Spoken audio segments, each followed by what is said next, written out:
Port Nolloth fishermen in the Northern Cape say a project aimed at uplifting them is doing quite the opposite. Last year, the Department of Forestry and Fisheries started small-scale fisheries cooperatives in coastal towns. This was meant to give the beneficiaries access to permits and to various species in the oceans. But fishermen say their ship is sinking.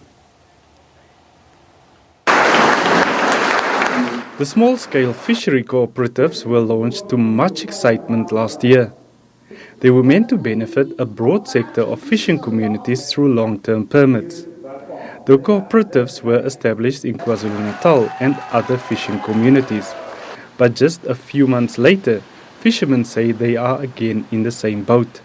They say very few are allowed out at sea, with only 9 receiving permits to catch the ever-popular snook. We only got a few permits.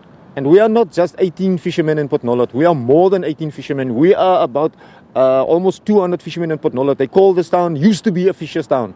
Now it's just almost you can call it almost a ghost town for fishermen.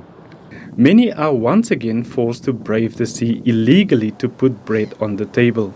Our daily lives hasn't changed any yet because the December month was coming by. We couldn't get crayfish out of the water. Now the government, they tell us there are only 9 boats that can be on the system of small scale. But what about the fishermen? The Department of Forestry and Fisheries says it has done its own assessments of the cooperatives and are working on the problems. In order for small-scale fishing cooperatives to be successful, there is a lot of facilitation that we need to do as government.